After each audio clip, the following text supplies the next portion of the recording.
Bien, parece que ya está grabando.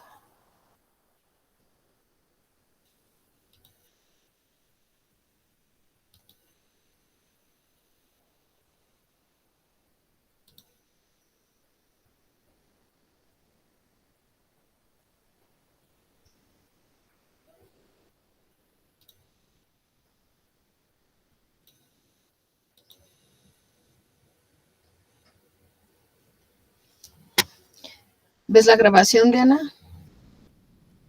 Sí, ya me parece que está grabando. Ok.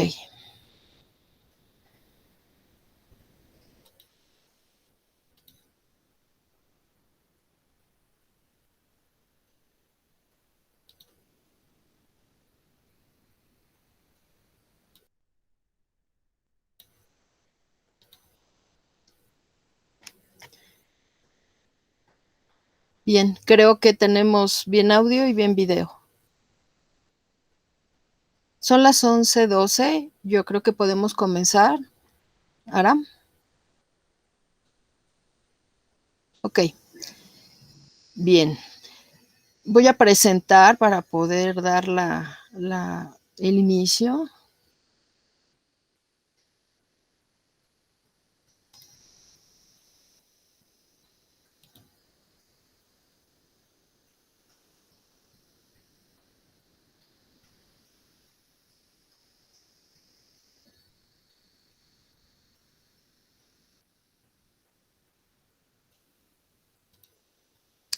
¿Tenemos ya en pantalla, Diana?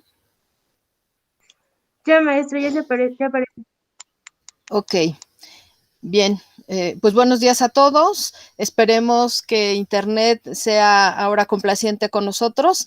Y en este momento, gracias al inicio de la jornada, a media jornada, de la jornada CDTEC para presentar los proyectos de la FES Acatlán, bueno, vamos a platicar un poco de un tema muy común, pero que se ha perfeccionado con el uso de las tecnologías. Vamos a hablar de la ciberviolencia y algunas conductas y consecuencias que son, por supuesto, legales. Y las ilegales también, por supuesto. Bien, el objetivo de este trabajo es presentar una breve panorámica de la ciberviolencia para contribuir y fomentar las culturas de la legalidad y de la ciberseguridad. En cuanto a tecnología y cyber, bueno, tendríamos que pensar que simplemente la tecnología nos alcanzó y que por la pandemia tenemos que, pues forzadamente, incorporarnos, trabajar, estudiar, y eso no es fácil. Y eso lo sabemos todos, incluso los que nos dedicamos a la parte de la tecnología. Así que empecemos con esa parte. Una servidora suya, Alejandra Morán, que dirijo, coordino el proyecto Justix en Acatlán, que es un proyecto de difusión, investigación y docencia en Derecho Informático y Nuevas Tecnologías. Bueno, estoy a sus órdenes. Voy a pedir de favor que si hay preguntas se escriba en el chat, por favor, para poder contestarlas al final. Y que, bueno, pues dado el asunto de los tiempos, sería lo ideal para que las dejen ahí. Esperemos que nos pueda dar tiempo de contestar. Así que, considerando el problema psicológico que nos ocasiona el encierro, la enfermedad, las pérdidas, etcétera, pues bueno, habría que ver que este tema se ha convertido de lo más importante y que es muy peligroso porque está presente, no lo identificamos y se ha potenciado también. Así que veamos ahora. Sabemos que hay un uso exacerbado de la tecnología, lo vivimos y nos sentimos obligados y nos obligaron a incorporarnos a ellas. De por sí no todo mundo quería hacerlo y tenía presente que había que meterse en ello y aprender un poco. Hay quienes piensan que ya poder hacer un mensaje o usar el celular para navegar algo, usar YouTube, ya saben tecnología. Y eso pues tiene que ver a veces con la brecha generacional. Así que no es necesariamente cierto y no lo es. Los datos lo confirman. Empecemos por reconocer el por qué todo a partir de la tecnología se llama cyber. se le antepone el prefijo cyber. Bueno, este prefijo viene de origen anglosajón y el diccionario nos dice que tiene que ver con lo cibernético. Vamos, relación con redes informáticas, evidentemente puras redes de tecnología en distintos niveles. Así que todo aquello que sea transmitido, ejecutado, realizado o creado o que solamente se puede intervenir con él, trabajar con él y relacionado con tecnología, pues en automático se le asigna el prefijo cyber. Bien, las tecnologías. Estas tecnologías son herramientas, en principio, cualquier tecnología es una herramienta, de hecho un lápiz es una herramienta también, pero la diversidad de tareas para el que la sociedad lo necesita ha creado que se perfeccionen. Primero, que surjan, innovar, crear, desarrollar, inventar, pero también que se perfeccionen. Y eso nos ha llevado a herramientas como la tecnológica, precisamente, de grandes vuelos y de la punta del iceberg para facilitar nuestras tareas cotidianas de trabajo o de ocio y cualquier otra en general. Tener tecnología se dice que es una fuente de placer porque se tiene cierto poder informático convertido a informática, dominar algo. El ser humano le gusta esa parte del poder. Entonces eso lo convierte en algo muy complejo. Es como cuando se le asigna un motor, un automotor, un coche, una moto a los jóvenes, a las nuevas generaciones. Entonces el poder es demasiado. Así que absorbe y se puede uno imaginar si alguien se ha subido a una moto o manejado un coche por las primeras veces, el poder que se puede sentir, controlar, y por eso digo entre comillas, controlar esa tecnología. Esto ha surgido que entre el prefijo cyber y la innovación de actividades a través de la tecnología, bueno, pues se creen nuevos conceptos. Estos conceptos he puesto los principales aquí enfrente de ustedes y algunos que ya estamos muy adaptados a ellos y cotidianamente lo escuchamos: ciberacoso, ciberusuario, ciberespacio, cibernauta, pero el punto es que van a seguir surgiendo conceptos. Aquí lo que hay que destacar, y yo lo he puesto en colores enfrente de ustedes, ha sido pues la importancia y la peligrosidad, por llamarlo de esa manera, de cada uno de estos conceptos. Algunos muy lesivos como ciberacoso, como ciberguerra. Y bueno, están viendo en colores, en verde, los que están apareciendo, que tienen que ver pues con conceptos positivos, que tendríamos que aprender a la par de identificar a aquellos que están en rojo y no para cometerlos, solo para identificar la diferencia de conductas que se pueden realizar en este entorno. Así que en un semáforo que ya estamos acostumbrados, bueno, vemos qué es lo que puede llamar la atención y que podría ser un delito. Desde ahí vamos a partir. Así que veamos la cantidad de ejemplos que hay al respecto. Y me gusta esta última de ciberpaz, porque si pensamos en todas las conductas y todo lo que se puede hacer, ¿por qué no pensar también en una ciberpaz? Es tarea pendiente. Eso nos lleva pues al escenario que queremos manejar de violencia, ¿no? Ciberviolencia, una definición, información y algunos datos. Las razones y los motivos para que exista la ciberviolencia en la vida cotidiana o en el mundo digital son precisamente los seres humanos. Varía en función de que si eres una nueva generación un tanto analfabeta digital o eres el padre de esa generación, los que hemos sido migrantes digitales, o si eres una gente pues de una edad más adulta que tienes una brecha generacional. Y pensemos en aquellas, tenemos un buen ejemplo, digo, hay que decirlo, en el ejecutivo del país, donde se juntan la brecha generacional con la brecha digital.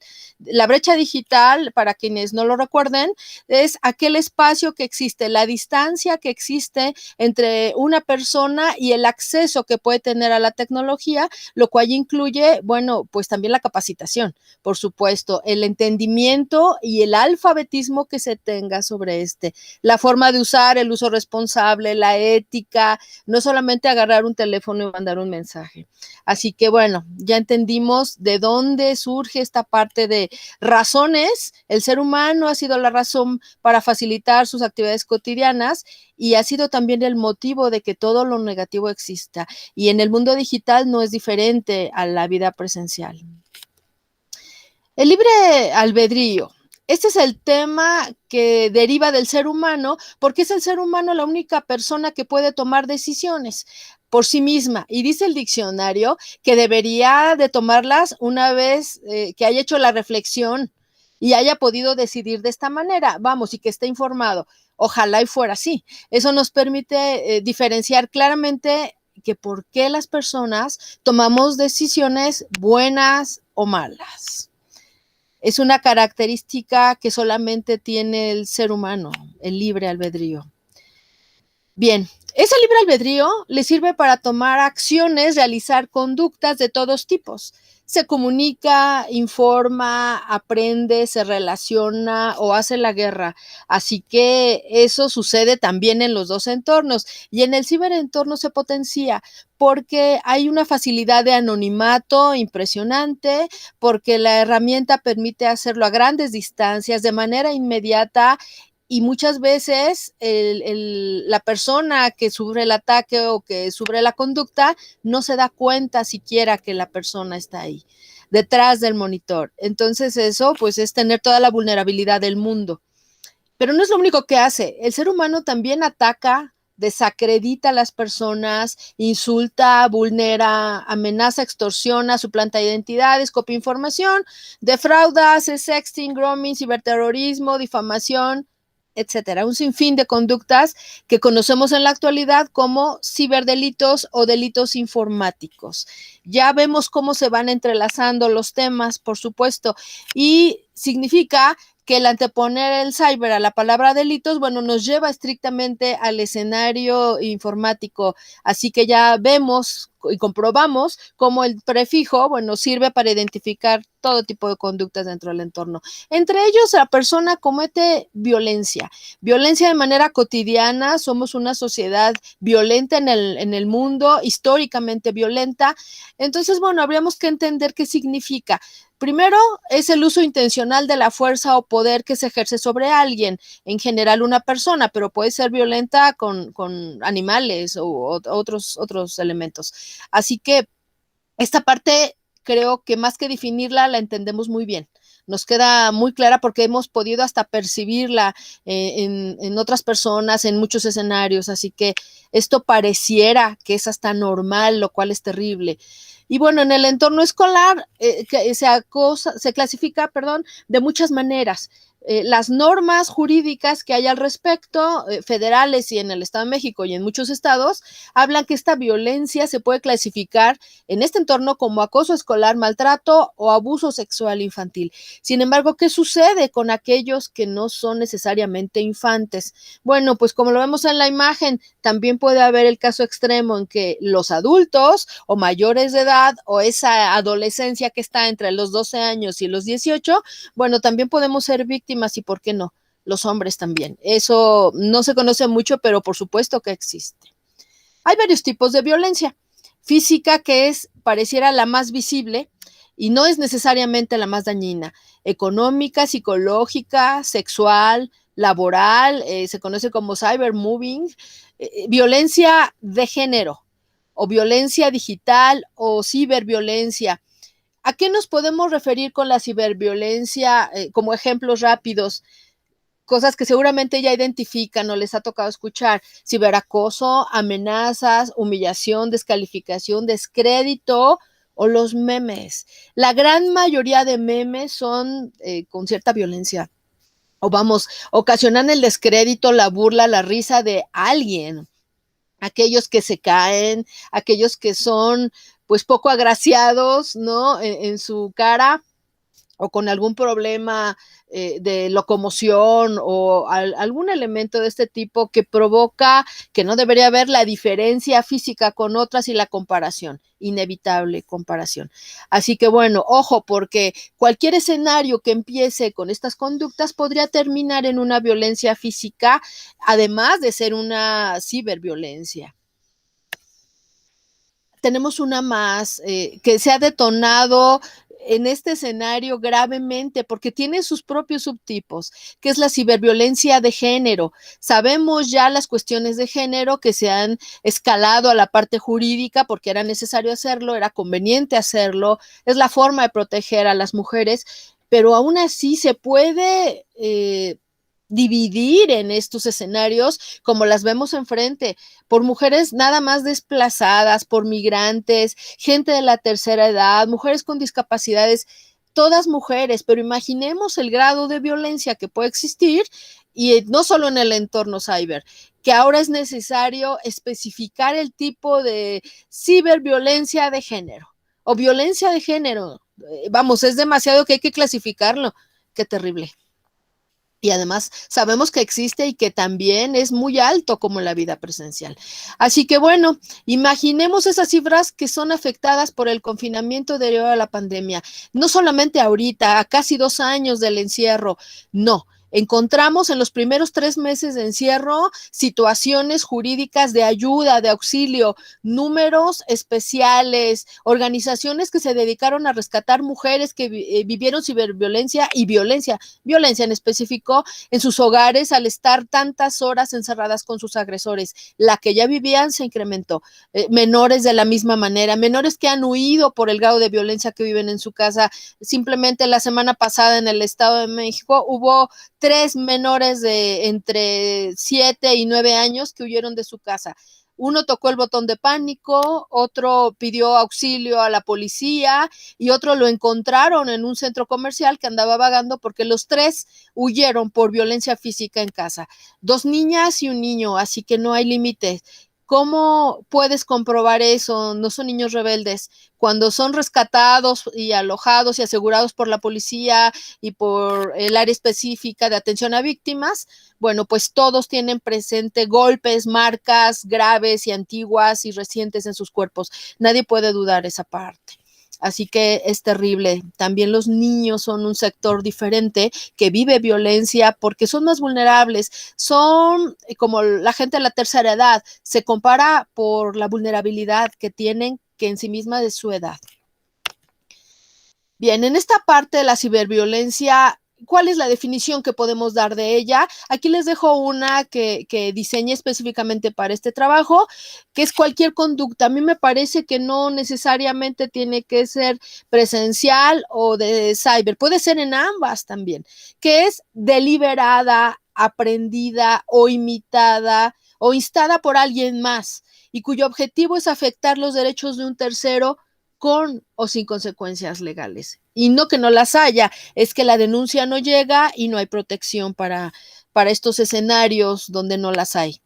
Así que bueno, ¿de qué estamos hablando en estos derechos que hay que proteger de los terceros, los o las? Bueno, el respeto a la libertad, a la dignidad, a tu honor, a la intimidad, a la propia imagen, a la reputación, a la vida, a tu físico, por supuesto, porque una conducta que inicia en el entorno cyber puede convertirse en una conducta física. Así que todos los escenarios se ponen en riesgo, no está tan aislado. Un ejemplo de esto es la presente nota que demuestra, y la fecha es del primer trimestre de 2020, donde dice que el encierro aumentó la violencia de género y no solamente en América Latina. Realmente vemos que no es un problema de México, así que esto suena terrible. El mundo padecemos violencia y ciberviolencia y lo peor es que la normalizamos. Estos derechos que se afectan de la persona, algunos de los que mencionábamos, en realidad se enfoca mucho también a la información de cada quien. La información es un concepto y el diccionario también dice que nos permite adquirir información de alguien. Hay que comunicarla o podemos ampliarla o podemos precisar lo que ya poseemos sobre esa persona o sobre alguna cosa. En este caso estamos hablando de personas y lo peor es que las personas no saben que tienen esos derechos sobre su información. A partir de la existencia del INAI, ya tenemos un elemento muy serio. Ellos trabajan mucho en eso, en la difusión y aprendizaje de los derechos, pero tendremos que especificar que estos derechos que se tienen, que se adquieren y se protegen con todas las normas en el país, bueno, cuando son violentados hay repercusiones en el mundo jurídico. Esa es la parte de la afectación. Cuando son derechos sociales, por ejemplo, y afectan a toda una comunidad, normalmente hay una ley que le regule. Pero habiendo una ley que le regule, cuando se trata de personas, no todo mundo denuncia. Así que eso limita la protección jurídica sobre cualquiera de sus derechos y tiene el derecho también a no hacerlo. El problema es que no lo hace de manera informada, lo hace por miedo. Entonces, ninguno de sus derechos puede ser protegido y las personas tienen esa idea después de un evento violento relacionado con alguno de sus derechos, que la ley no los protege, que nadie hace nada. Pero tú tienes que instar a la máquina judicial denunciando para que esta protección se dé. Las leyes protegen bienes jurídicos. Esos derechos se hacen objetivos en el momento que podemos definir qué es lo que está protegiendo la ley. Ya mencionábamos algunos, pero se les conoce como bien jurídico. Eso lo dicen los abogados. Y tiene que ver con lo mismo, solo que así se llaman en la ley. Así que entre ellos vemos la coincidencia, la vida, la libertad, la seguridad pública, de la nación, el honor, la propiedad, los datos personales. ¿Por qué los datos personales? Si ya entendimos que pues sí, tengo un nombre, una imagen, mis fotografías, de hecho mi personalidad también está protegida. Bueno, porque es lo que más se agrede en el entorno cyber. Este es uno de los ejemplos más recientes y de los peores también, donde una víctima de violación denuncian a la youtuber que todos ustedes conocen, que se ha hecho más famosa por su conducta que por su trabajo, a través de la denuncia que hizo pública asegurando que había pasado un evento, que ella tenía la evidencia, revictimizando a la víctima y hablando muy mal del género femenino en muchos sentidos. No pareciera que lo estuviera haciendo una mujer y nadie tendría que hacerlo. Bueno, pues esa parte tendría ella que saber que su derecho llega hasta donde empieza el de otra persona y que sus abogados no estén realmente especializados en la parte tecnológica no le ayuda mucho. El decir que ella tiene el derecho a la libertad de expresión, sí, lo tiene, pero no sabe que ese derecho llega hasta donde empieza el derecho de la víctima. Y eso es algo que los abogados nunca han dicho. Así que vemos también la incapacidad jurídica de algunos especialistas del área. Por eso cada quien en su campo de conocimiento tiene que tener un área en particular de especialidad y dedicarse solo a eso. Hay que tener respeto por las demás áreas. Así que el mejor de los peores ejemplos. Bien, hablábamos de información, datos, etcétera, que se pueden clasificar y que tenemos que hacerlo, así lo clasifica la ley. Yo les he puesto adentro, enfrente de la clasificación para que vean todo lo que contiene y por eso es el dato a nivel de información, o sea, un cúmulo de datos relacionados con alguien, identificables con alguien, que deben de ser protegidos y que es lo que más se vulnera en el entorno cyber. El dato personal, dice la ley, que es cualquier información que concierne a una persona física identificada o identificable. ¿Qué significa? Una que conocemos, que sabemos que la identifica, y alguien que no conocemos, pero que podemos identificar a través de esos datos personales. Así que bueno, también los datos pueden ser generales o sensibles. Los sensibles son los más delicados y los más protegidos, porque son aquellos que afectan a la esfera íntima del titular de los datos, del dueño de los datos, de tu persona. Así que usarlos de manera incorrecta, indebida o ilícita, pues bueno, puede llevar no solo un riesgo grave de afectación, también puede ser delito en muchos casos. Algunos de esos datos sensibles que se exponen a través del entorno cyber, se los dije aquí en rojo: origen racial, étnico, información genética, creencias religiosas, preferencia sexual, hay un sinfín más, estos son los principales. Entonces vemos cómo quedamos expuestos en un entorno cyber si esto no se protege o se difunde inadecuadamente o culposamente, nadie lo hace a propósito, creo yo, si no son youtubers ignorantes, y bueno, esto es lo que la gente aprovecha, gente con un libre albedrío equivocado que decide cometer un delito y decide afectar a alguien, decide menoscabarlo, humillarlo, difundirlo. De hecho, la pura difusión ya es un problema para el dueño de los datos, porque eso afecta directamente, aunque no se ponga en un contexto. Si no queremos que un dato se sepa, por supuesto que no lo difundimos, pero cuando lo hace un tercero es ahí donde se convierte en delito, porque no te avisa, porque no tienes idea que lo está haciendo y normalmente la víctima se entera por conocidos, por sus contactos de alguna de las aplicaciones que son quienes les llega la información. Se dice de las redes sociales en particular que la distancia entre una persona y otra que no se conocen pueden ser 6 personas a lo más. Por eso entendemos que rápidamente llega la información, cosa que no sucede en el entorno presencial. Así que bueno, ¿qué es una persona identificada o identificable? Ya lo adelantábamos un poco, pero es esta persona, cualquiera de nosotros, cuya identidad puede determinarse directa o indirectamente. Indirectamente, les decía, es la parte más peligrosa, porque bueno, con estos datos saben exactamente quiénes somos, aunque no conozcan nuestro físico.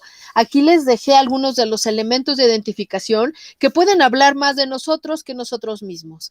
Así que si alguien accede a estos datos de manera irrestricta, podría poder manipularnos, atacarnos, conocernos para cometer un acto delictivo casualmente, que no lo es, etcétera. Cuando tenemos elementos que cuidar, no sabemos en realidad qué queremos y lo imaginamos, pero qué es lo que queremos que otra persona conozca de nosotros. Yo aquí les dejo una encuesta en un curso que realizamos recientemente, no hace más de 6 meses, y a todos los asistentes al curso les aplicamos la encuesta preguntándoles qué información por prioridad quisieran que otra persona nunca conociera. ¿Cómo la pueden clasificar? Así que yo rescato el resultado y se los presento.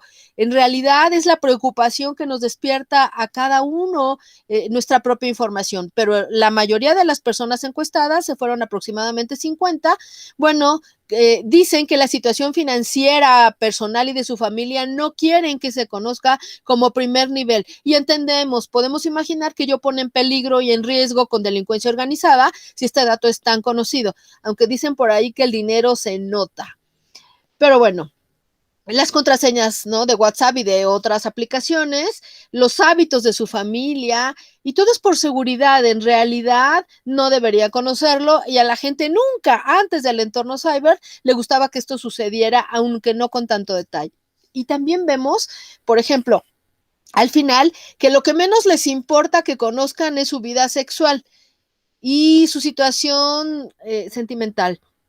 La verdad es que esto de la vida sexual me hace un poco de ruido porque yo sé que en general a las mujeres no les gusta. Digo, si no te dedicas a vender ese tipo de información, no es tu negocio, pues no quieres que la que exista se difunda de ninguna manera, gratis o de paga o como sea. Entonces, ese me da un poco de duda. Creo que a las mujeres sí les importa, a los hombres les importa menos.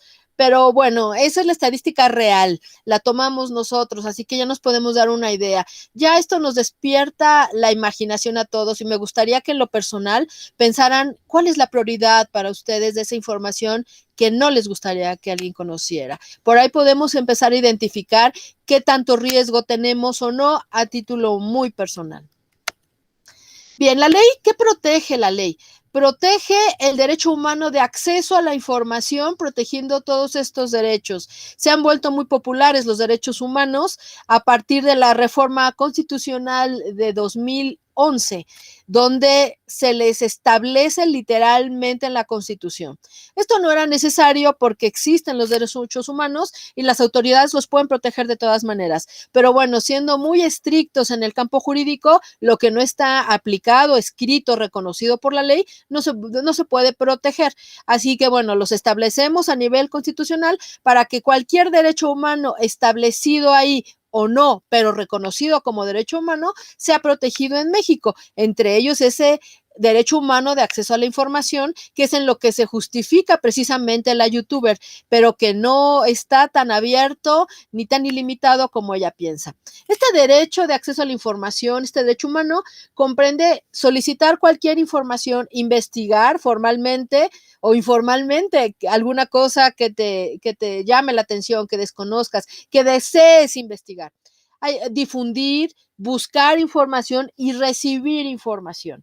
En este punto de recibir información lo identificamos más con los medios de comunicación, que son quienes han asumido como una profesión este trabajo. Pero bueno, cualquiera podemos recibir, buscar, difundir información cuando conozcamos los límites de ese derecho.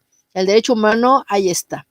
Y hablando de esos derechos, de cómo veíamos aquí, cómo se solicita, investiga, difunde, etcétera, todavía esto se puede desclasificar y poner en un listado más amplio. Y de ahí nos surge la siguiente lista de 14 derechos, los principales en el ámbito de la tecnología que tendrías que conocer. Y digo principales porque hay muchos más. Entre ellos he dejado en rojo aquellos que despiertan pues mayor interés y también mayor problema, porque son los más expuestos o los más atacados, como la confidencialidad, la integridad y disponibilidad de nuestros datos, ya hablamos de los datos personales o de cualquier información. El hecho de que tú no la consideres importante no significa que no es importante para alguien. Inclusive se le han asignado montos, un valor, valen tus datos personales, incluso en el mercado negro. Así que mucho cuidado con eso. Sistemas informáticos, redes, tus sitios web, tus equipos, tus bases de datos.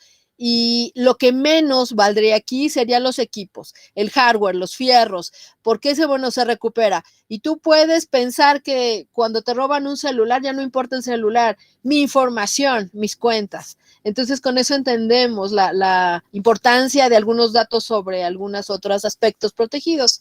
Igual con el gobierno, ¿no? Los equipos es lo que menos vale. Las bases de datos que tienen, que son verdaderas, certeras, confiables, actualizadas, valen muchísimo dinero. De ahí que cada rato se estén exponiendo las bases de línea o que alguien intente comprarlas. Así que tienes información veraz de todos los mexicanos, funcionarios, servidores por dependencia, etcétera. Bien, la identidad, sabemos que el daño más grave es la usurpación de tu identidad porque te despojan de todo. En realidad no hay un desapoderamiento material, pero es tan importante la vida digital para las personas que le interesa muchísimo no ser despojado de esa identidad y estamos en todo el derecho. La información de todos tipos, la imagen íntima, esa parte de tu esfera personalísima que en soltería o en pareja tienes y que está perfectamente protegida cuando es vulnerada o expuesta a veces por las mismas parejas o exparejas que tienes. Y exponerlo uno mismo ya es una decisión personal, pero hay que tener presente que cuando expones públicamente y voluntariamente tu información, la que fuera, bueno, jamás puedes demandar a alguien por usarla, aunque fuera de manera indebida. Es muy complicado eso, porque tú mismo le estás exponiendo. Ese es un criterio del máximo tribunal del país, así que hay que tener mucho cuidado con no saber configurar o con difundir erróneamente nuestra información, porque después ya no puedes reclamar. Y bueno, aquel que lo hace voluntariamente a cambio de algo ya es decisión personal también. Si no, la señora Niurka Marcos, por ejemplo, nunca podría ser tan famosa si no expone toda su vida de esa manera, pero para ella es un negocio y hay que respetarlo también, ¿no? La reputación, pues va de la mano, ¿qué les digo? Con la identidad. Si bien es cierto, tenemos una imagen social que todos deseamos que conozcan y hay cosas que ocultamos, bueno, cuando se expone es algo que la gente no sabe de ti normalmente y eso impacta. O peor aún, cuando te relacionan con conductas que no son tuyas, pues la gente cree todo lo que encuentra en internet, así que lo cree todo de ti y eso puede ser un descrédito social gravísimo y también es un delito. Y bueno, la igualdad social, el acceso a internet, todo esto son derechos que tienen una contraparte que seguramente es vulnerada. Aquí tengo otros derechos humanos que además se reconocen en el mundo digital, no solamente el mundo digital de México, el de el planeta en general. Libertad de expresión, de pensamiento, no discriminación, libertad ideológica, derecho a la educación, los derechos civiles y políticos, por ejemplo. Este derecho a la educación considera que tú tienes el derecho a aprender, investigar y buscar cualquier tema que te llame la atención. ¿De qué estoy hablando? Si fuera la cosa más morbosa y asquerosa del mundo, bueno, pues también tendrías derecho a investigar sobre ella. Ok. El exceso tecnológico tiene riesgos asociados, muchos riesgos asociados. Así que la falta de protección que el usuario determina para su propia información suele ser el peor de los riesgos. Cuando no sabemos o estamos informados de las repercusiones que puede tener una conducta, un acto, una difusión, una falta de protección de nuestra información, o datos personales, bueno, pues somos nuestro peor enemigo, esa es la verdad, porque no los protegemos como el bien jurídico que vale y que desconocemos. ¿Por qué es necesario medir la ciberviolencia igual que todas las demás violencias? Bueno, aquí les dejo un ejemplo, porque en la violencia digital se pueden dar muchas conductas que se pueden convertir en delitos y para tomar decisiones de gobierno legales, poner la atención sobre ese sector, tenemos que medir para ver la magnitud del problema. Eso lo hace el gobierno con las denuncias y con otros criterios. Instituciones académicas como la UNAM, como el Politécnico, que tienen sectores que han medido esto de muchas maneras, la ONG, y que aportan estos datos al gobierno que no puede hacer ese trabajo, pero que le sirven para tomar decisiones. Entre ellas, aquí les dejé algunas conductas, las más famosas también, y me quedé muy corta, sobre todos aquellos riesgos digitales. Y bueno, sobre la medición, les dejo un dato. Primero, hay que tener un punto de referencia y tener datos duros, que es lo que hace esa medición que de las ONG y las instituciones educativas que les hablaba. Cuando te das cuenta en números de la magnitud, y eso que siempre hay un sesgo por ahí, un dato oscuro, algo que no se pudo medir, pues entonces te das cuenta de la gravedad y tomas la acción. Eso nos sirve para crear políticas públicas a nivel de gobierno y poder combatir y prevenir esa conducta que está tan alta y que es tan lesiva para la sociedad. O sea, tomamos decisiones y lo hacemos a título personal y lo hacemos también desde el punto de vista gubernamental. Así que todo eso sirve y abona, entre otras cosas, para prevenir y combatir la violencia o la ciberviolencia.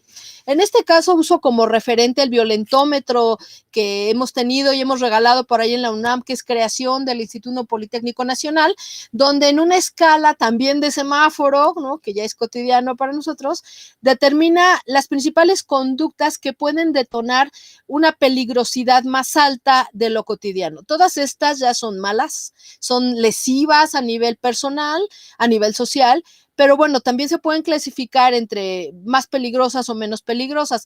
Del lado izquierdo nos da una escala donde dice cuando debes de reaccionar, poner atención o cuando necesitas el apoyo de un especialista. Entre ellas, yo circulé aquellas que sí están realizadas con el entorno cyber. Aunque el violentómetro está diseñado para la vida presencial, también se puede aplicar al mundo cyber, pero por supuesto.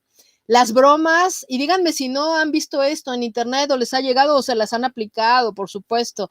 Chantajear, mentir, engañar, ignorar, eso que te hacen la ley del hielo, es bien famosa. Vemos las palomitas y todo el mundo se angustia, sobre todo los jóvenes y los adolescentes.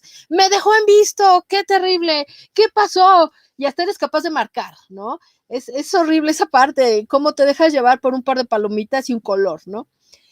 Los celos, culpabilizar, descalificar, ya sabemos, las humillaciones, las bromas, etcétera, o los memes. Aquí es la parte que justifica la violencia en los memes. Ridiculizar, ofender, humillar en público, intimidar, amenazar, todo.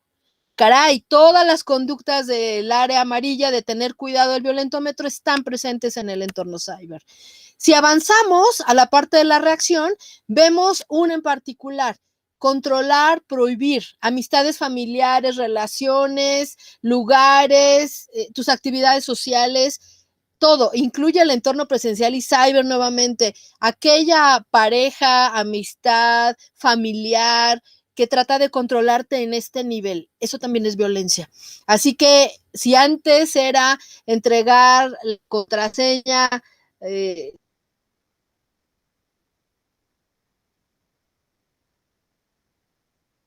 perdón, bueno, estamos ya, el internet, ¿qué les digo?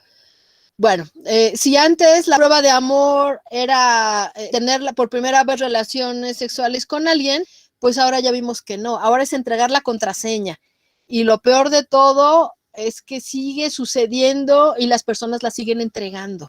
Esto es algo muy personal. Nadie tendría por qué tener esa contraseña, a menos que seas menor de edad y tus padres ejerzan ese control sobre ti. Si aquel que escucha que los menores deben de tener privacidad, hay cosas en las que no, porque los padres son garantes de su seguridad jurídica y su sano desarrollo psicosexual. Así que tendrían todo el derecho de poder intervenir de alguna manera, no controlar, pero eso es diferente. Así que bueno, subiendo en la escala del violentómetro, dejemos de reaccionar. Ya tendrías que entender que aquí ya es muy delicada la situación. Así que subimos y necesitamos ahora ayuda profesional porque en el entorno cyber también se amenaza de muerte, también se forza una relación sexual, te contactan y después se da la relación o te hacen realizar actos eróticos sexuales en cámara, te graban, te difunden, etcétera. O te pueden abusar sexualmente una vez que entren en contacto contigo. Esto sucede también con los menores e incluso te amenazan con objetos o con armas. ¿Cuál es el arma del ciberentorno? La difusión de tu información. Así que vemos que es peligrosísimo toda esta parte, pero que hay que identificarla primero. Incluso, y en el menor de los escenarios, asesinar también puede ser. Y no es que te maten a través de la computadora, es que te pueden instar a que te suicides. Así que tú mismo puedes hacerlo. Así que imaginemos que de verdad hay una atención grave en esta parte que no todo el mundo está poniendo. Bien, algunas otras conductas asociadas a la ciberviolencia son todas estas.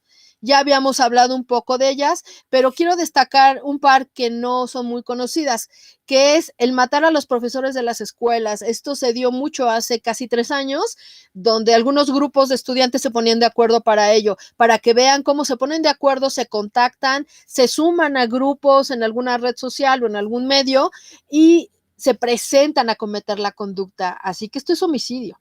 Es un asesinato, es un delito gravísimo, de los peores que existen en el catálogo de delitos del país. La difusión que ya hablábamos, el doxing, cuando una persona se dedica a encontrar, a buscar y tomar alguna decisión, almacenar toda la información de una persona. El famoso googleo que ustedes conocen, pero en un nivel mucho más alto y más serio.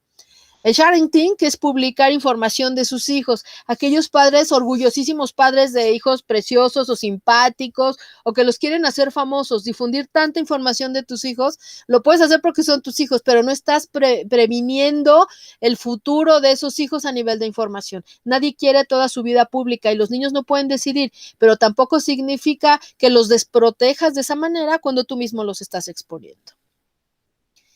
Bien, en lo social, pues cualquier persona puede cometer ciberviolencia definitivamente. Cuando los profesores participan, sí, también lo hay.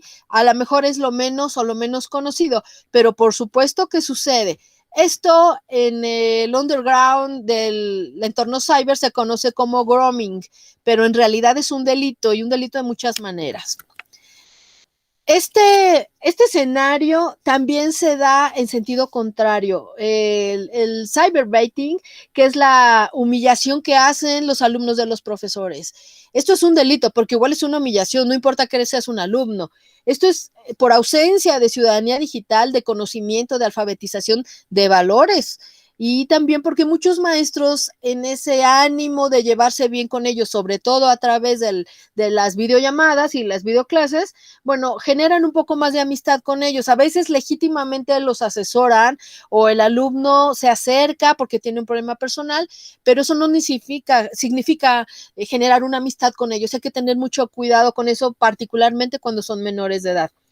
Los profesores se deben de comunicar porque a veces soportan la situación solos, entonces no hay una escala que pueda medir cómo se da esto, pero sabemos que se da. De hecho, ya hay evidencia en internet donde los alumnos se burlan de los maestros por no tener estas habilidades digitales, y aunque no todos se burlan, hay casos muy tiernos. Bueno, no todos son así, esa es la verdad, y ya entre más grandes son los estudiantes, pues bueno, más lesivas son las conductas y los comentarios. Por supuesto, en cualquiera de los casos que hemos visto, no borrar la evidencia. Y eso lo vamos a ver un poco más adelante, qué es lo que podemos hacer si nos pasa. Así que vemos cómo todo mundo, personas, ya sea en el escenario escolar o fuera, de alguna manera cometemos ciberviolencia. ¿Qué significa? Cuando reenviamos un meme, también estamos contribuyendo a la ciberviolencia. Este es un ejemplo de un maestro donde una niña provocó que su padre lo asesinara porque no quiso ir a la escuela, no le gustaba el tema, y se regresó a su casa y entonces el padre la cuestionó y ella dijo que porque el maestro la llamó y la maltrató como una persona afroamericana que era. Así que si vemos, el maestro era alguien joven, de tez blanca, entonces el padre lo creyó por completo y fue, y antes de investigar y saber lo que había pasado, bueno, pues asesinó al maestro por haber maltratado hacia su hija, que no era además ni siquiera justo, además de ser inmerecido. La niña en el funeral pues decidió decir la verdad y eso le costó la vida a alguien, una sencillez, pero no, porque vemos la trascendencia de esta discriminación que históricamente está comprobada y que continúa aún al día de hoy. Así que vemos la gravedad. O esta donde los alumnos reclaman a una maestra durante una clase virtual y porque dicen que no saben que es una fuente bibliográfica y la maestra, que es media licenciatura, bueno, pues les dice que ya tendrían que saberlo, que por favor lo investiguen. Y hay una discusión tal que, bueno, terminan denunciando a la maestra y la maestra tener consecuencias, perder su trabajo, pero vamos, a mí me parece que estaba correcto. Yo que pude ver el video me parece que estaba correcto. Nunca lo hace en ningún momento mal, no los insulta, simplemente se niega a darles esa información porque era algo que a media licenciatura en contaduría ya tendrían que saber. Y bueno, las cifras, el récord de violencia en el primer semestre del 2020, ya hablamos de la mitad del año, 17,982 asesinatos y subió en 11 estados del país y seguramente en todo el país. Esto desplazaron los datos de 2019 y lo peor es que ni siquiera se mantuvo estable la cifra, que ya es terrible que existan los homicidios. Bueno, pues se incrementó significativamente. Así que más del doble que en 2015, superó a 2019. ¿Qué está pasando con esa ciberviolencia? Hay que tomar pues más decisiones. La UNICEF también denunció el aumento de violencia en México y lo hizo en el mundo porque fue de los países en Latinoamérica que más violencia tuvo y también lo hizo a mediados del 2020 y eso y que ha pasado más de un año todavía a partir de esa fecha.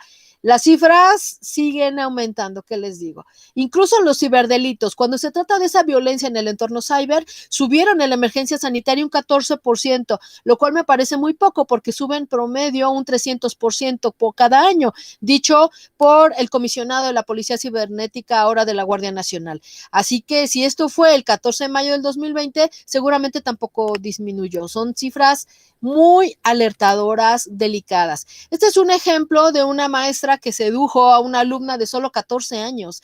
Así que vemos cómo sí sucede.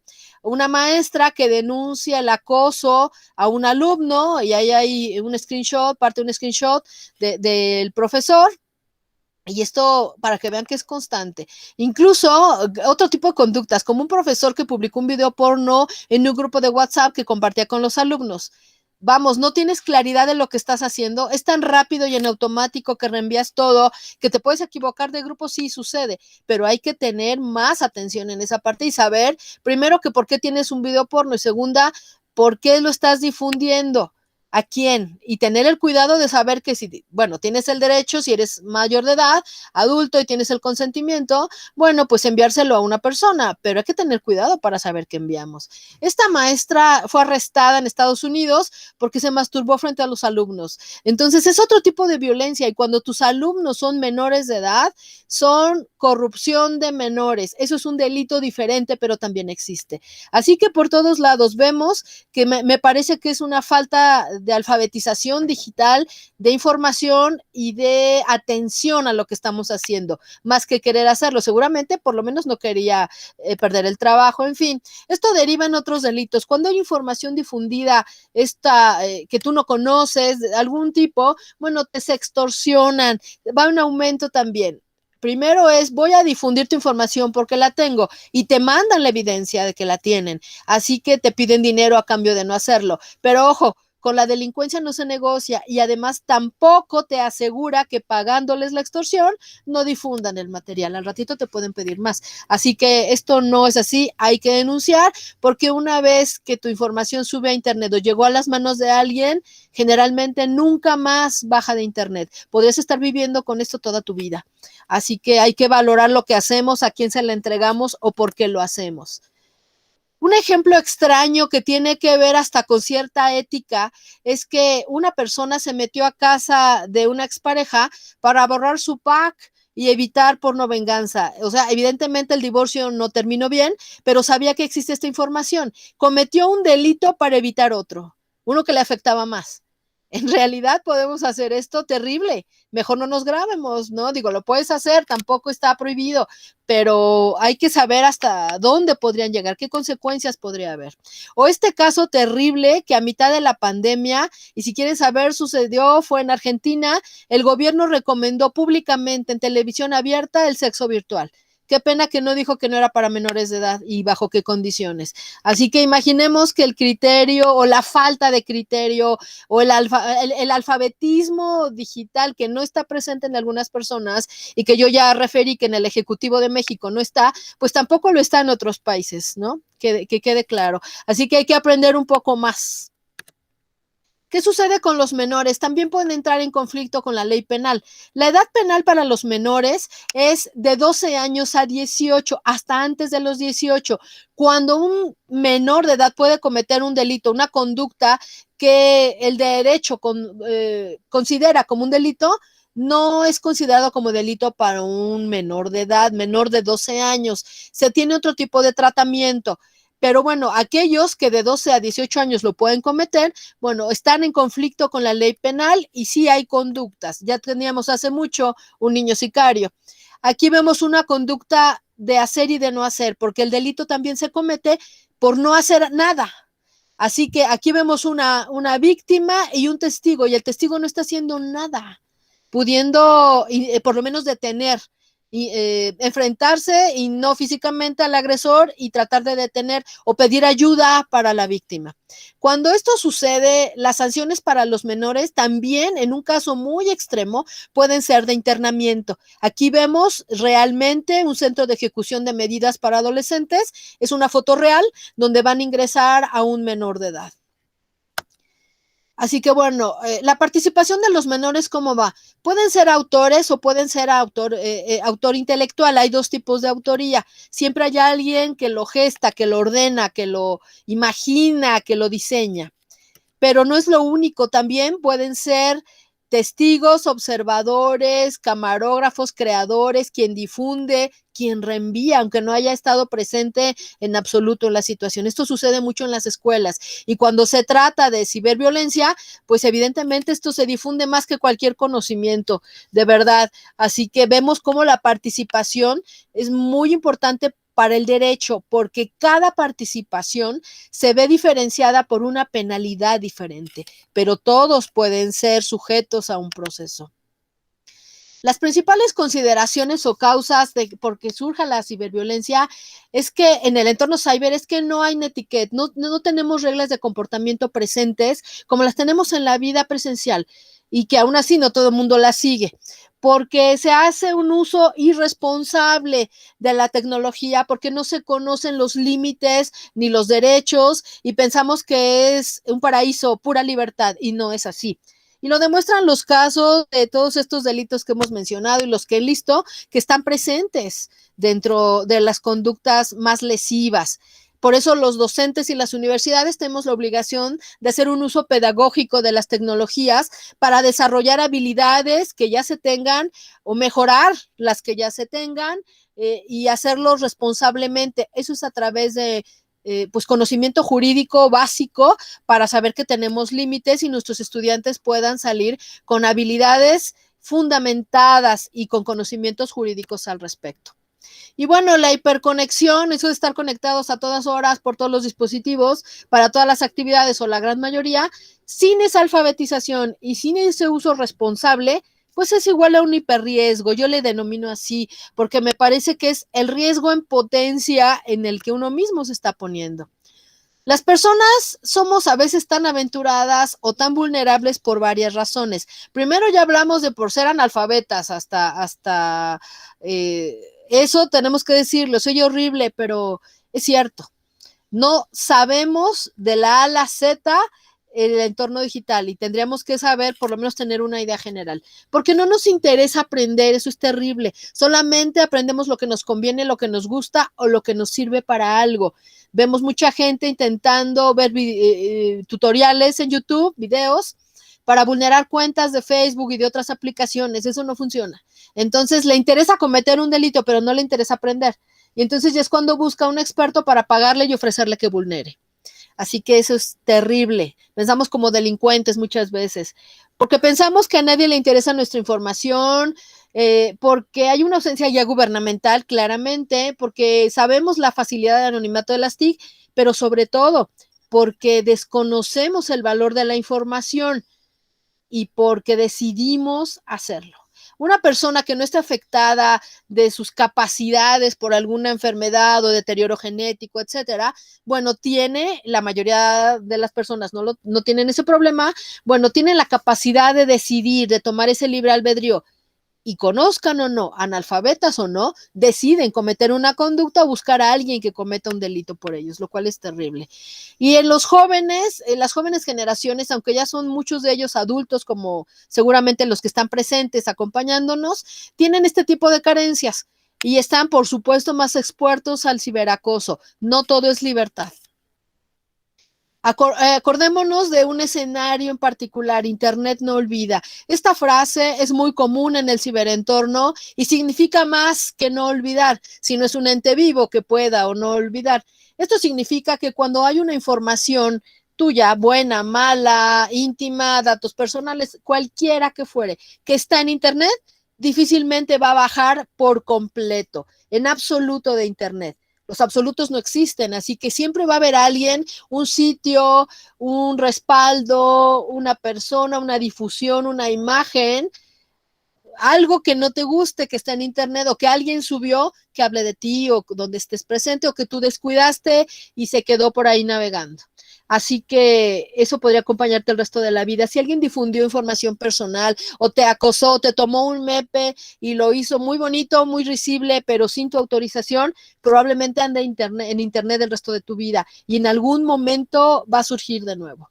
Y podría no ser el mejor escenario y tener afectaciones psicológicas terribles para la persona por toda su vida. Tenemos, por eso lo digo con conocimiento de causa, hemos tenido servicios sociales, asesorados, víctimas que son muy comunes y que se presentan dentro del proyecto para recibir asesoría y saber qué hacer una vez que el evento ha pasado. Si tuviéramos alfabetización e interés por aprender este tipo de cosas y de límites, probablemente no llegaríamos a ese nivel de víctimas. La ciberviolencia, lo jurídico. Bueno, el delito se comete con el entorno cyber, con las redes informáticas, necesitamos la herramienta para conectarnos y el libre albedrío de las personas. Así se integran. Esta es la suma de cómo surge un ciberdelito. Bueno, pues ya les decía yo que también por omitir. ¿Por qué lo digo? Cuando una conducta o es omisiva, es que no la realizas por detener un delito. Tienes un tipo de participación distinta, pero aquí la ley establece, este es el Código Penal Federal vigente, que dice que es por actuar o por omitir una conducta. Entonces, hay limitaciones para determinar que por omisión cometiste un delito, sin embargo, podría suceder.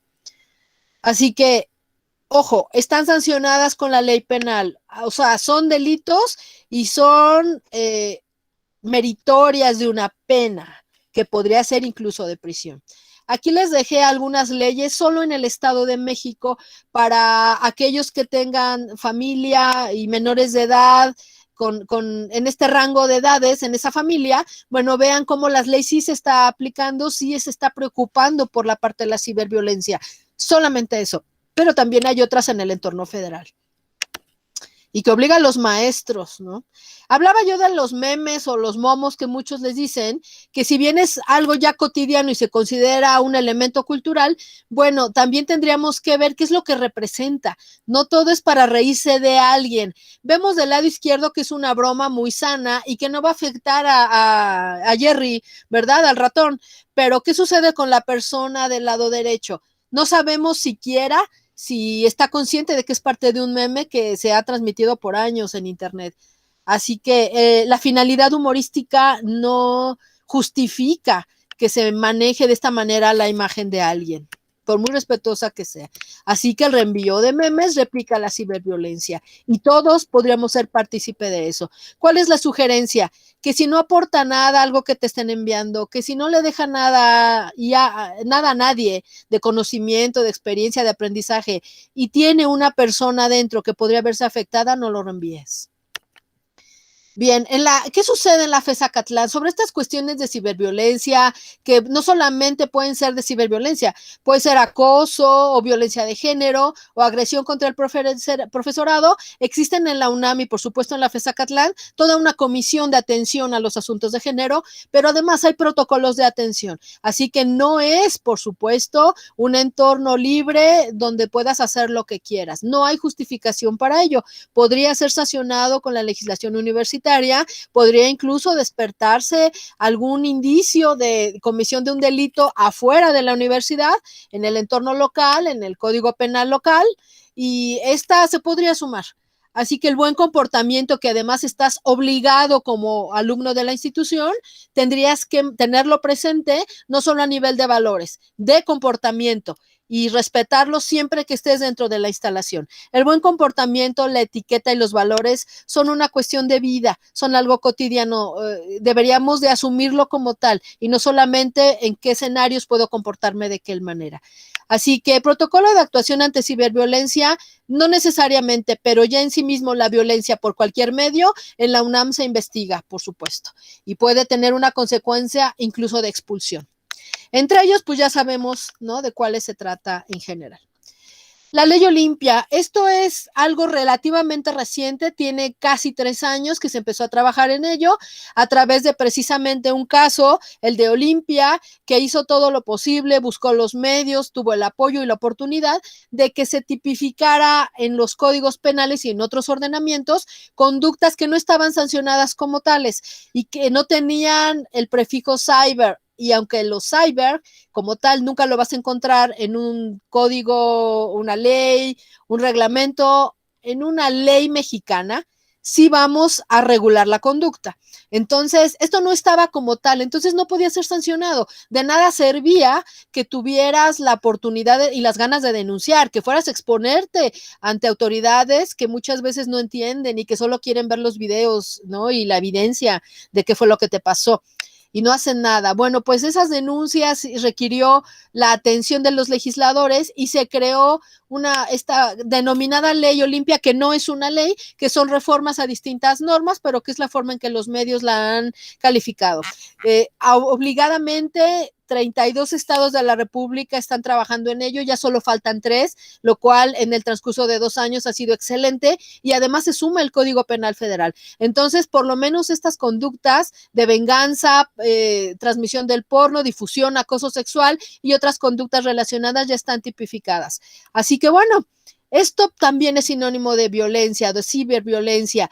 Déjenme decirles que además no está limitada para mujeres, también hay hombres que lo sufren, solo que los hombres culturalmente no denuncian este tipo de cosas, pero por supuesto que los hay. Por eso no está incluida en los ordenamientos de alguna manera penales hasta que se concluya su inclusión en todas las leyes. Bueno, entonces ya podremos decir, olvidarnos de la ley Olimpia y decir que también la ciberviolencia en estos temas está perfectamente regulada.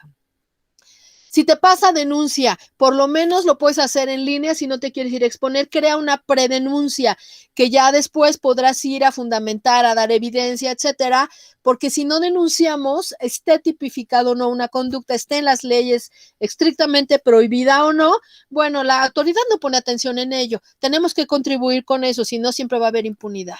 Y hablando de eso, las consecuencias las tengo enlistadas, sociales, técnicas y jurídicas.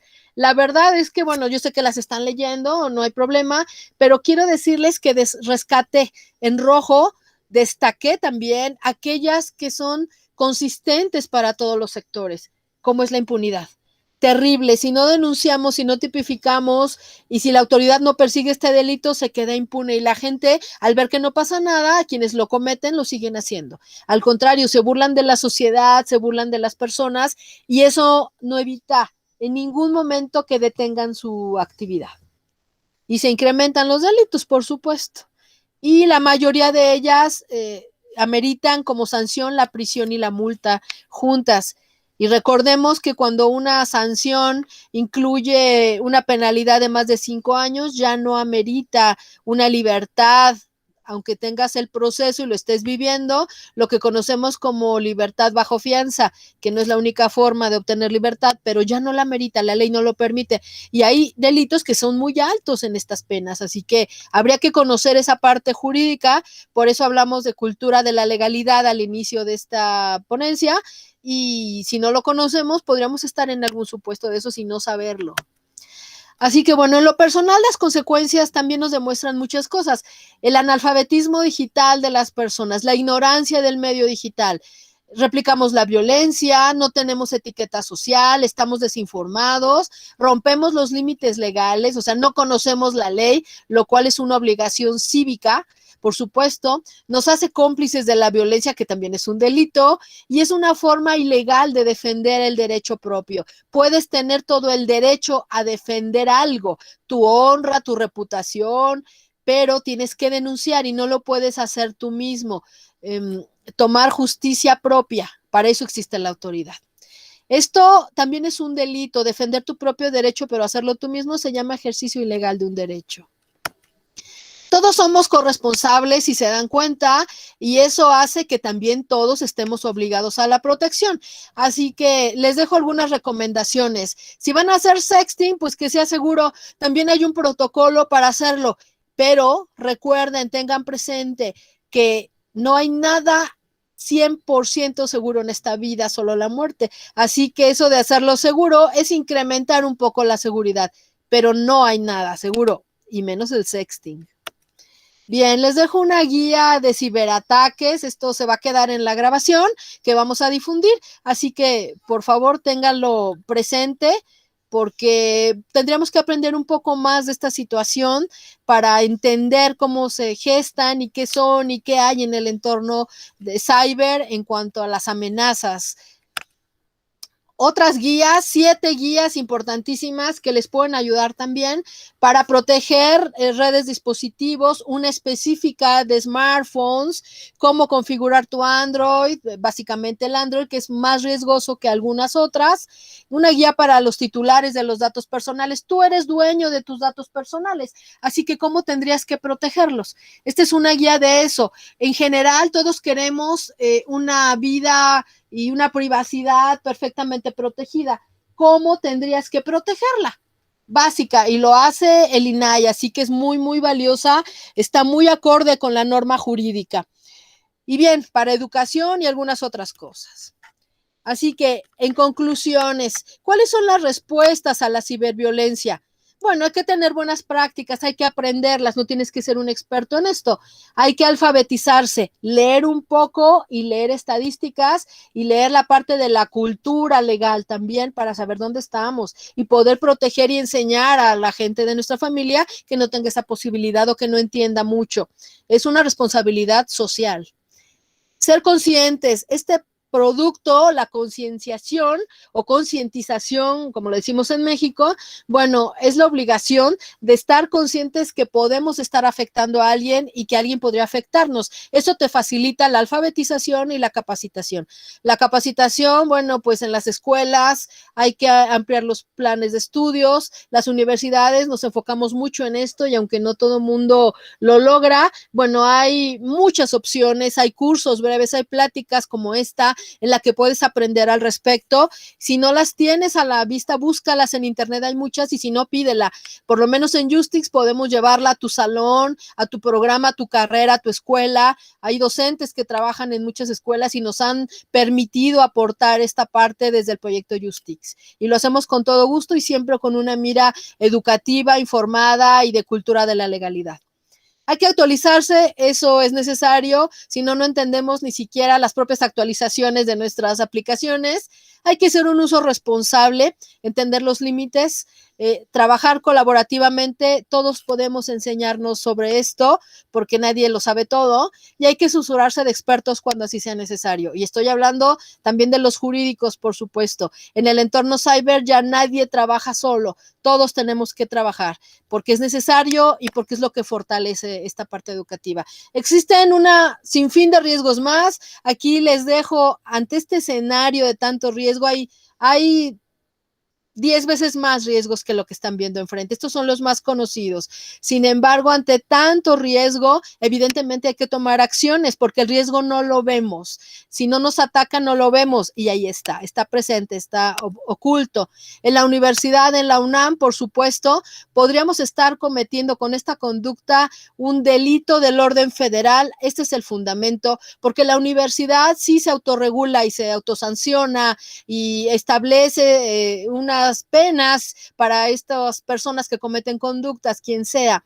Pero también hay una cosa que nadie considera. La UNAM es una entidad pública descentralizada del Estado, o sea, es de orden federal, así que le aplican las leyes federales. O sea que cualquier delito que comitas dentro de ella, además de violentar la legislación universitaria, estarías cometiendo un delito del orden federal. O sea que te tocaría ser investigado, procesado por un ministerio público federal, lo cual ni siquiera es barato a nivel de defensa legal.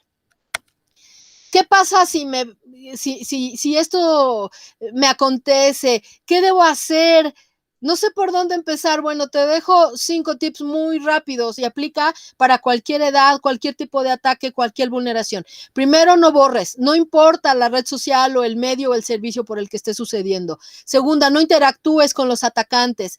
Tercera, avísale a todos tus contactos que esta situación te está sucediendo para que no los puedan extorsionar también o haya una usurpación de identidad. Hay que tomar screenshots de toda la comunicación porque hay que guardar la evidencia. Mucha evidencia desaparece. Entonces, o la borran o la eliminan cuando son Facebook o son mensajes temporales de WhatsApp, entre otras cosas. Entonces, hay que dejar evidencia y no para ti, para la autoridad. La autoridad tiene que saber que eso verdaderamente sucedió y denunciar, no importa que no esté considerado como un delito. Esto es el protocolo mínimo que cualquiera tendría que hacer.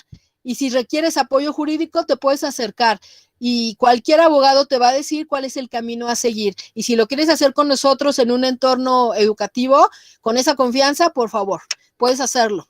Y bueno, el resumen de todo esto es el ABC. Yo diseñé este ABC que significa aprender, beneficiarse y crear conciencia, que es lo mínimo que tendríamos que tener para evitar no solo la ciberviolencia, para entender, aprender cualquier otra conducta lesiva socialmente o inclusive algo positivo. Tienes que aprender, tienes todo lo que puedas, todo lo que dudes, todo lo que esté enfrente de ti, leerlo, difundirlo, porque si es una herramienta tienes que aprender de ello y usarlo, el potencial que tiene para el ser humano, pero además crear conciencia en los demás. Todo esto previene y afronta la ciberdelincuencia y apuesta por las culturas de la ciberseguridad y la legalidad. Estoy a sus órdenes para cualquier pregunta. Vamos a revisar el chat. Estas son las vías de contacto con una servidora. Y bueno, pues vamos a hablar también en la tarde. Están invitados a las 4 de la tarde. Está publicado también el enlace para una plática sobre cómo hay una línea tan corta entre las nudes o el pack y la pornografía infantil. Así que podría ser un delito también. Los invitamos a que estén ahí. Vamos a ver las preguntas del chat.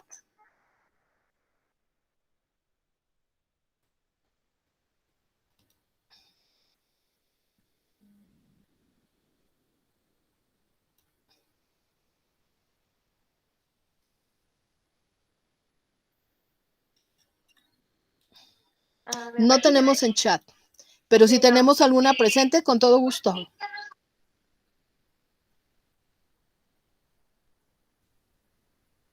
Bien, por aquí tenemos una. Nos pregunta el licenciado, el doctor Fernando Manzanares, con respecto al baiting, ¿cómo podemos defendernos algunos profesores si los propios jefes nos piden que no seamos tan rudos con los alumnos?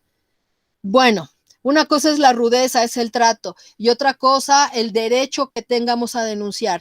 Lo que se recomienda, porque no hay protocolos tan específicos sobre esta conducta en la universidad en general, es hacerlo de manera escrita. Primero, solicitarle públicamente al estudiante que controle su conducta, porque podría estar vulnerando la legislación universitaria.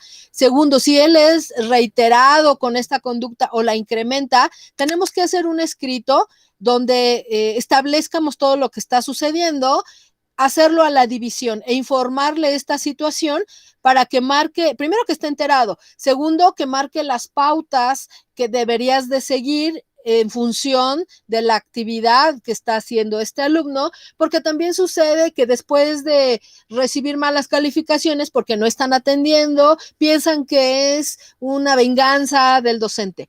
Entonces van y se quejan en la división y dicen que los atacas, que los discriminas y establecen ahí una serie de mentiras que no son ciertas. Así que bueno, tenemos que informar en el momento, no tenemos que esperar a que se acabe el semestre o que el estudiante deje de hacerlo, eso no va a suceder.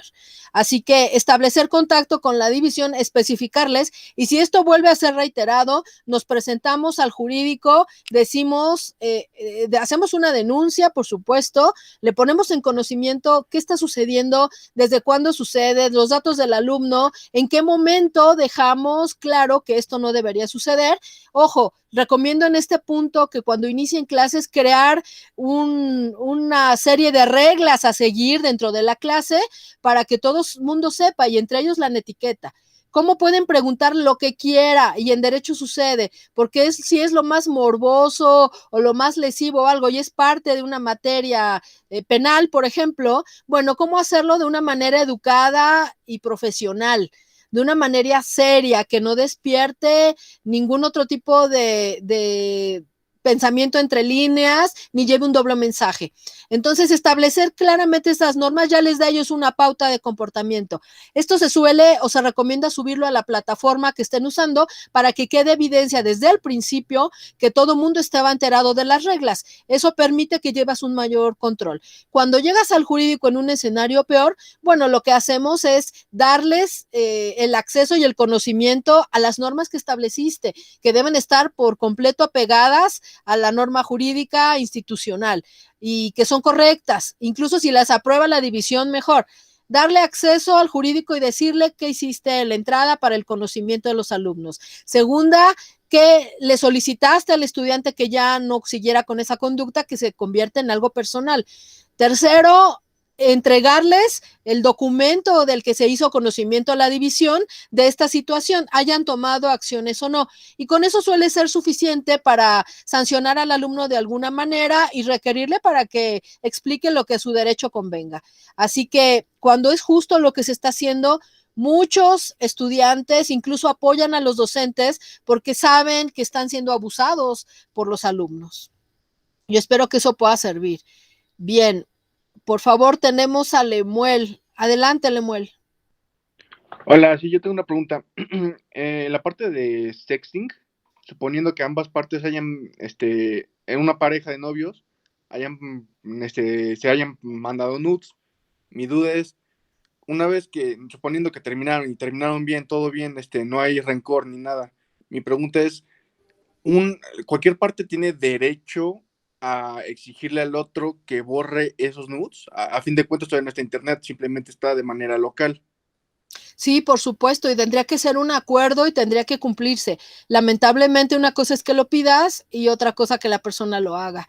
Pareciera que el ego y el disfrutar una situación sexual obliga a las personas a conservar ese material. Yo entiendo que a lo mejor les recuerda algo muy agradable o la situación que disfrutaron mucho y que lo están haciendo y que es consumo propio de tu propia pornografía, hay que decirlo así, pero la verdad es que nadie te va a asegurar que la va a borrar. Tienes que confiar en la persona y confiar en una persona una vez que terminaste es complicado, aunque hayas terminado bien.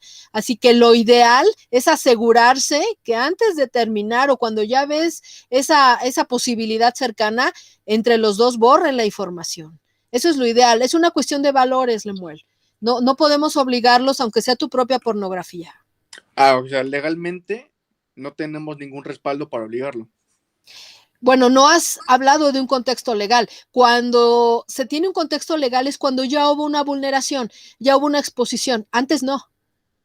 Entonces, tendrás que denunciar si ya se difundió, si no diste el permiso, aunque diste el permiso para la grabación, posteriormente no diste el permiso para la difusión. Entonces, eso es lo que se puede denunciar después y si lo detectas, pero si no lo detectas es complicado. Jurídicamente, si no hay un problema que atente contra tus derechos, no puedes legalmente obligar a alguien a que lo borre. Cuando una persona tiene un matrimonio, en el momento de la separación, también se puede establecer en un convenio que toda la información de ese tipo que conservan va a ser destruida. pero si es un noviazgo, pues definitivamente no hay nada, tienes que confiar en la persona. Entonces, ¿qué tal que lo graban, lo disfrutan y tiempo después lo borran? Eso sería ideal cuando estás en un buen momento y la gente va a atender a tus peticiones voluntariamente. Ok, muchas gracias. De nada. Bien. Ok, pues creo que ya no hay peticiones, por lo menos aquí en el chat. Muchas gracias, maestra Rosario. Y además le sucede a los docentes más de lo que se imaginan. En otros cursos, exclusivamente para docentes, hablo de la primera y la segunda jornada de capacitación. Bueno, pues evidentemente siempre hay preguntas de este tipo. ¿Por qué? No es porque quieran prevenirse, es porque les ha pasado. Y bueno, pues con la pena seguirá pasando. Siempre hay estudiantes no alfabetizados en la parte legal o porque tienen algo personal contigo, o porque es la forma de distraerse y distraer al grupo y es su costumbre. Entonces esto va a seguir sucediendo, así que hay que aprender a hacerlo. Tendría que haber un protocolo al respecto, pero no lo hay. Esta es una recomendación estrictamente jurídica, derivada, bueno, pues precisamente del trabajo que en algún momento se hizo en oficina jurídica, de revisión de la casuística y además de convivir y compartir el escenario académico en la propia institución, que sabemos que sucede. Sucede menos con los abogados, pero aún así sucede. Se enfrentan al maestro, lo retan, lo ofenden, lo cuestionan, lo exponen y a veces lo humillan. Y el maestro se deja, que es lo peor. En el caso del uso de las tecnologías, estamos apreciando que cuando iniciamos clases con los salones con videoproyectores, los docentes no tenían habilidades para ello y siempre dejan en manos de un estudiante la conexión del cañón, la proyección, los equipos, etcétera. Y eso provoca que no haya el cuidado suficiente, que incluso llega a dañar los equipos porque no se sienten responsables de ello. Y los maestros no acaban de aprender. Qué pena que hayan tenido que aprender el uso de videollamadas y las videoclases de una manera tan emergente y urgente. Pero bueno, en algún momento esto nos alcanzó y bueno, fue la oportunidad, la terrible oportunidad, tengo que decirlo, de aprender de manera urgente esto. Y aunque se aprendió y ahorita ya hay mucho más experiencia al respecto, hay algo que todo el mundo se olvidó, el uso responsable de la tecnología. Todo esto tiene límites y tiene un potencial de desarrollo a nivel delictivo impresionante. Ya el uso de la imagen, la captura de las imágenes, pues es muy delicado. La gente no sabe cómo usarlas adecuadamente o saber que ni siquiera tendría que tomarlas. Así que la limitación absoluta de un derecho, cuando está controlado a nivel interno, no sería necesaria. Así que bueno, agradecemos mucho el poder grabar esta sesión y poder difundirla para el conocimiento de todos. Ojalá y cualquier otro que la vea de manera posterior pueda quedarse con algo y, ¿por qué no?, nuestros compañeros docentes. ¿Alguna cosa más? ¿Alguna otra duda? Pregunta, espero que no les haya pasado ya, porque esto es muy común en los estudiantes, esa es la verdad.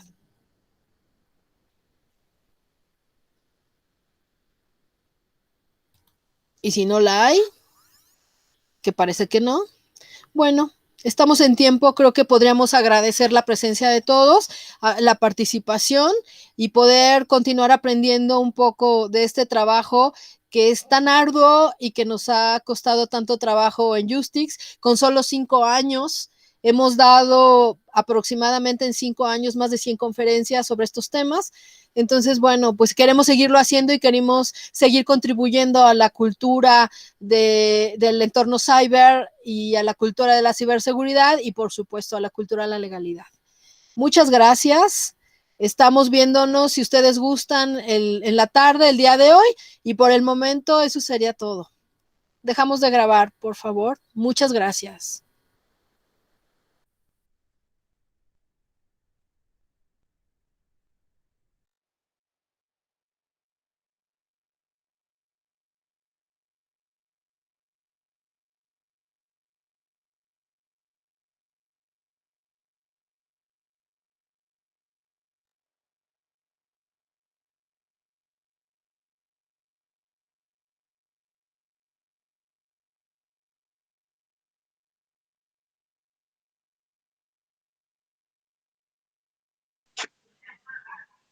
Gracias, gracias.